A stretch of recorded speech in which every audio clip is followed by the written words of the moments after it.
नमस्कार। एक बार फिर से आप सभी का बहुत बहुत स्वागत है परीक्षा वर्ल्ड के इस यूट्यूब चैनल में।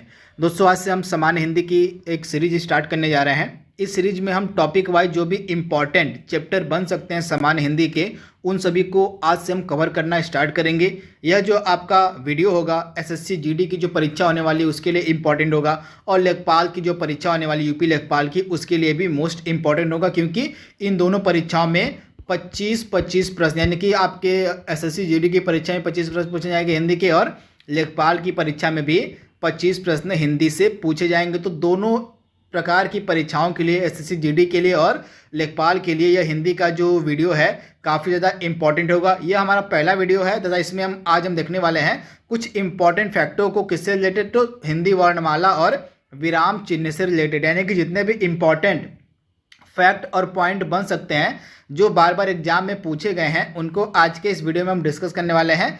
और तथा आज का हमारा टॉपिक है हिंदी वर्णमाला व विराम चिन्ह। तो चलिए आज के सेशन को शुरू करते हैं। तो यहाँ पे आप देख रहे हैं मैंने कुछ महत्वपूर्ण फैक्ट और पॉइंट को लिखा हुआ है जो आपके एग्जाम में और डायरेक्टली पूछे जा सकते हैं, तथा ये सभी जो फैक्ट हैं एग्जाम में प्रीवियस ईयर के क्वेश्चंस में पूछे भी गए हैं। तो पहला जो पॉइंट है आपको याद रखना पड़ेगा, स्वर किसे कहते हैं। तो यहाँ पे आप देख रहे हैं जिन वर्णों का उच्चारण, आप ध्यान दीजिएगा, जिन वर्णों का उच्चारण बिना किसी अवरोध के या बिना किसी दूसरे वर्ण की सहायता से होता है उन्हें हम कहते हैं स्वर। तो आप इसे ध्यान दीजिएगा, यह डेफिनेशन आपसे डायरेक्टली पूछी जा सकती है। तो जिन वर्णों का उच्चारण जो होता है बिना किसी अवरोध के या बिना किसी दूसरे वर्ण की सहायता से होता है उन्हें हम स्वर कहते हैं। तो आप इसे ध्यान दीजिएगा। एक चीज़ आप ध्यान दीजिएगा, जो स्वर होते हैं उनकी संख्या कुल कितनी होती है? टोटल स्वरों की संख्या होती है 11। यहाँ पे भी हम डिस्कस करने वाले हैं। स्वर कितने प्रकार के होते हैं? तो स्वर होते हैं दो प्रकार के, एक होता है आपका हर्ष स्वर और दूसरा होता है आपका दीर्घ स्वर। हर्ष स्वर हम किसे कहते हैं? जिन स्वरों के उच्चारण में कम समय लगता है उनको हम हर्ष स्वर कहते हैं, और जिन स्वरों के उच्चारण में हर्ष स्वर से अधिक समय लगता है उन्हें हम कहते हैं दीर्घ स्वर। तो इनको आप देख लीजिएगा, दो प्रकार के स्वर होते हैं, कौन कौन से? हर्ष स्वर और दीर्घ स्वर। तथा इनकी हर्ष स्वर आपके 4 प्रकार के होते हैं और आपके दीर्घ स्वर होते हैं आपके कितने प्रकार के? तो ये आपके हो जाएंगे 7 प्रकार के। तो इस प्रकार से इन दोनों को मिला के आपको हो जाएंगे टोटल 11 क्या? तो स्वर। तो इसे आप ध्यान दीजिएगा। हर्ष स्वर कौन कौन से होते हैं इनको देख लीजिए आप। अ, ई, उ, री, ये 4 होते हैं आपके हर्ष स्वर। और आपके दीर्घ स्वर कौन कौन से होते हैं? आ, ई, उ, ए, ओ, औ, ये 7 आपके होते हैं दीर्घ स्वर। तो इनके बारे में आपको याद रखना है। मैं एक बार फिर से बता देता हूं। जो आपका स्वर होता है, स्वर आपके 2 प्रकार के होते हैं। पहला होता है आपका हर्ष स्वर, दूसरा आपका होता है दीर्घ स्वर। तथा हर्ष स्वर की संख्या कितनी है? तो ये 4 हर्ष स्वर होते हैं। और दीर्घ स्वर की संख्या कितनी है? तो दीर्घ स्वर आपके 7 होते हैं। तो इसे आप ध्यान दीजिएगा। इनके 7 कौन कौन से होते हैं, इनके नाम भी आपको याद होने चाहिए, क्योंकि एग्जाम में आपसे पूछे जा सकते हैं। इसके अलावा इन दोनों को मिला के आपकी स्वर की संख्या कितनी हो जाती है? तो स्वर की संख्या हो जाती है टोटल 11। तो आप इसे ध्यान दीजिएगा। इसके बाद यहाँ पे आप देख रहे हैं स्वरों की कुल संख्या 11 है। इसके अलावा व्यंजन की कुल संख्या कितनी है? तो टोटल व्यंजन की संख्या होती है, तो यहाँ पे 51 नहीं 41 होगा, यहाँ पे टाइपिंग मिस्टेक है। तो टोटल व्यंजन की संख्या कितनी होती है? तो टोटल जो है व्यंजन की संख्या आपकी होती है 41, यानी कि टोटल व्यंजन आपके होते हैं 41 और आपके स्वरों की संख्या होती है 11। तो इस प्रकार के हिंदी वर्णमाला में कुल कितने तो इस प्रकार से कुल आपकी वर्णों की संख्या हो जाती है 52। इन 52 में आपको 11 मिलेंगे स्वर और 41 मिलेंगे व्यंजन। तो इनके आप याद रखिएगा, हिंदी में कुल वर्णों की संख्या कितनी है? तो 52 होती है, जिनमें से आपके 11 स्वर होते हैं और आपके 41 होते हैं व्यंजन। तो आप इसे ध्यान दीजिएगा, वेरी वेरी इंपॉर्टेंट। इसके अलावा व्यंजन के भी बहुत सारे प्रकार होते हैं, जैसे स्पर्श व्यंजन होता है, अंतस्थ व्यंजन होता है, उष्म व्यंजन होता है, आगत व्यंजन होता है और संयुक्त व्यंजन होता है। इनकी संख्या भी हम एक एक करके डिस्कस करेंगे। तो सबसे पहले हम बात करते हैं स्पर्श व्यंजनों की संख्या के बारे में। तो स्पर्श व्यंजन टोटल होते हैं आपके 27। तो इनके बारे में आपको याद रखना है। जो स्पर्श व्यंजन होते हैं इनकी कुल संख्या होती है 27। जो भी फैक्ट मैं आपको यहाँ पे बता रहा हूँ सिर्फ यही आपसे एग्जाम में पूछे जाएंगे, तो इनको आप नोट डाउन करते चलेगा। इसके बाद अगला होता है आपका अंतस्थ व्यंजन, जो कई बार एग्जाम में पूछा गया है। तो अंतस्थ व्यंजन की संख्या टोटल 4 होती है। कौन कौन से? य, र, ल, व। तो इस प्रकार इनको याद रखना है। इसके अलावा उष्म व्यंजन की संख्या कितनी होती है? 4 होती है। स और ये षटकोण स, यानी कि तीनों प्रकार के जो स आपके होते हैं, उसके अलावा लास्ट में आपका होता है षटकोण स। तो इसे आप ध्यान दीजिएगा। इसके अलावा आगत व्यंजन की संख्या आपकी कितनी होती है, तो 2 आगत व्यंजन होते हैं। ज और फ दो जो होते हैं ये आपके आगत व्यंजन होते हैं। इसके अलावा एक होता है आपका संयुक्त व्यंजन, एक होता है आपका संयुक्त व्यंजन। तो संयुक्त व्यंजन की संख्या भी आपकी 4 होती है, छत्री स, त्र, इज्ञ, स्र। कौन कौन सा, तो इसको आप नोट डाउन कर लीजिएगा। एक आपका छत्री छ हो गया, इसके बाद आपका हो गया त्र हो गया, त्रुटि वाला त्र, इसके बाद आपका हो गया इज्ञा हो गया, ज्ञानी वाला, उसके बाद आपका हो गया श्राप वाला स्र। तो ये 4 आपके होते हैं संयुक्त व्यंजन। तो इस प्रकार से जो आपके व्यंजन होते हैं वे कितने प्रकार के होते हैं, तो टोटल 5 प्रकार के व्यंजन होते हैं। स्पर्श व्यंजन जिनकी संख्या 27 मैंने आपको बताया था, अंतस्थ व्यंजन जिनकी संख्या 4 होती है, यहाँ पे मैंने आपको बताया है। उसके बाद आपके उष्म व्यंजन होते हैं, इनकी संख्या भी 4 होती है, यहाँ पे मैंने लिखा हुआ है। उसके बाद आपके आगत व्यंजन होते हैं, इनकी संख्या भी 2 होती है। इसके बाद आपके होते हैं संयुक्त व्यंजन जिनकी संख्या होती है 4।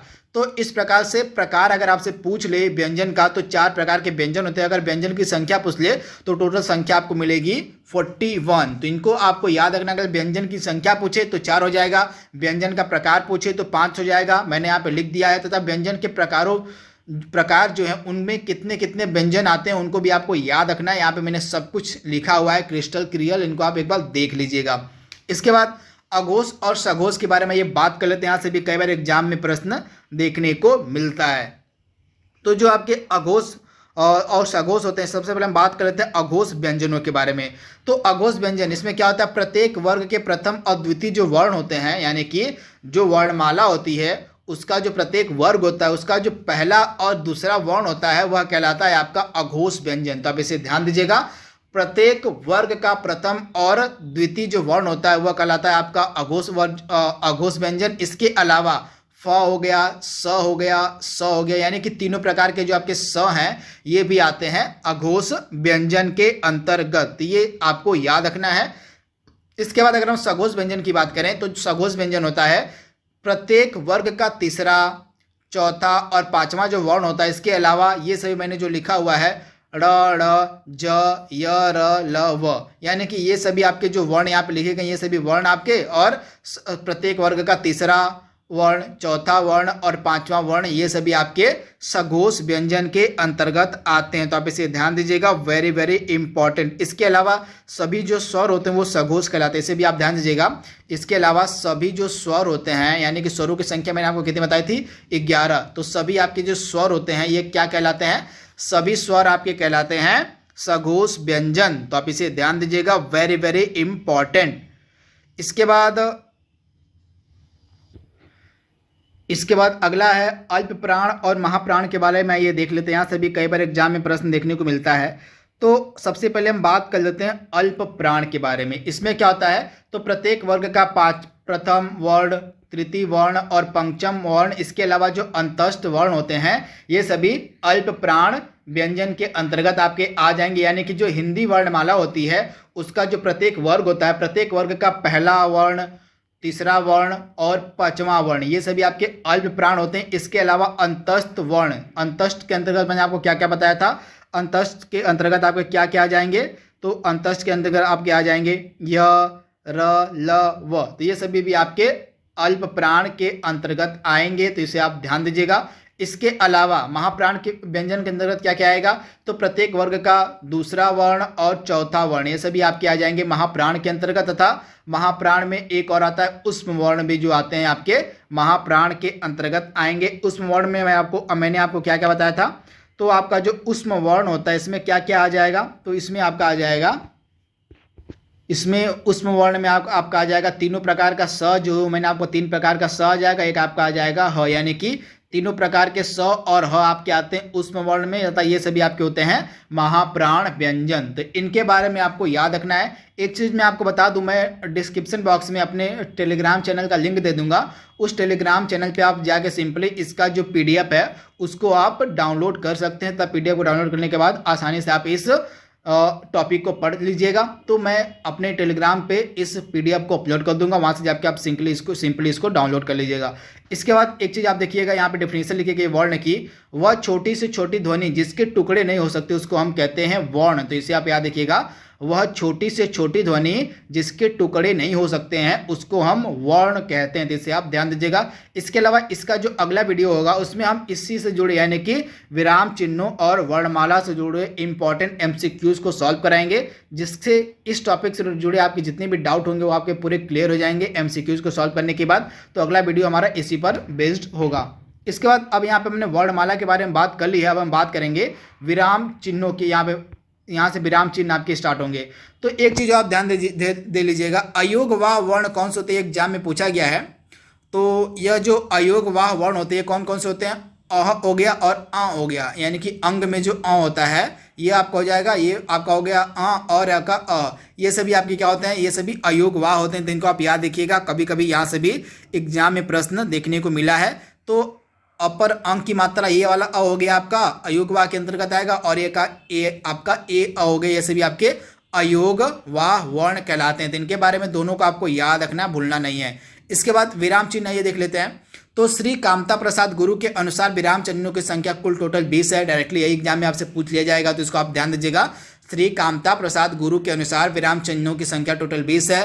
अल्प विराम किस प्रकार का होता है, तो अल्प विराम जो होता है इस प्रकार का होता है। इसको ये आपको चिन्ह याद होने चाहिए। चिन्ह भी कई बार एग्जाम में पूछ लिया था कि अल्प विराम कौन सा है या अर्ध विराम कौन सा है। तो मैंने सामने आपको अपलोड कर दिया इसका चिन्ह को आपको याद रखना है। यहाँ पे अल्प विराम का अल्प विराम इस प्रकार होता है, कॉमा, इसको हम कहते हैं अल्प विराम। और अगर मान लीजिए कॉमा के ऊपर एक बिंदु दे दिया गया तो इसको कह दिया जाएगा अर्ध विराम। तो ये दोनों आपको चिन्ह याद रखने पड़ेंगे, क्योंकि यहाँ से एग्जाम में आपके प्रश्न देखने को मिल सकता है। चिन्ह डायरेक्टली कई बार एग्जाम में पूछ लेते हैं कि कोष्टक कैसा होता है, प्रश्न चिन्ह कैसा होता है, पूर्ण विराम कैसा होता है, कॉमा कैसा होता है, अल्प विराम कैसा होता है, लाघव चिन्ह कैसे होते हैं, पाद चिन्ह कैसे होते हैं, हंस पद कैसे होते हैं, ये सभी आपके एग्जाम में पूछे जा सकते हैं। तो इन सभी को आपको याद रखना पड़ेगा।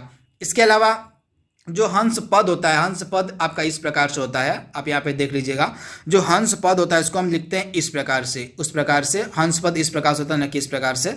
तो उसको आप देख लीजिएगा।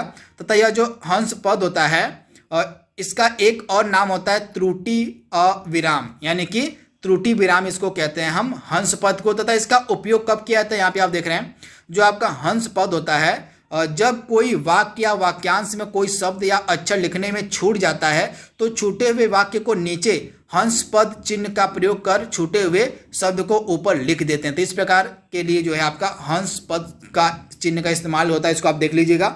इसके बाद आपका अगला देख रहे हैं, किस विराम चिन्ह का प्रयोग सर्वाधिक होता है, तो अल्प विराम। यहाँ पे जो आप देख रहे हैं यह अल्प विराम, इसका जो उपयोग है सर्वाधिक मात्रा में किया है। तथा भी प्रश्न आपसे एग्जाम में पूछा जा सकता है। इसके अलावा जो उद्धरण चिन्ह है, इस प्रकार से उद्धरण चिन्ह आपको होता है, या तो एक ए हो गया, इसको ऐसे हो गया, एक डबल भी होता है उद्धरण चिन्ह, इस प्रकार हो जाएगा और इस प्रकार हो जाएगा। तो इसको हम कहते हैं उद्धरण चिन्ह। यहाँ पे आप देख रहे हैं।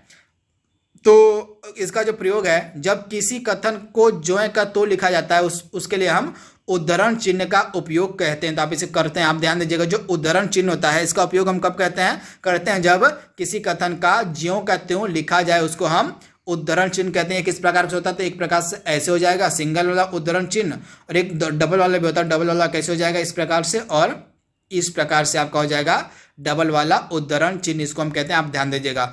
इसके बाद जो लोप निर्देश होता है, लोप निर्देश को हम इस प्रकार से दर्शाते हैं, dot dot dot dot dot.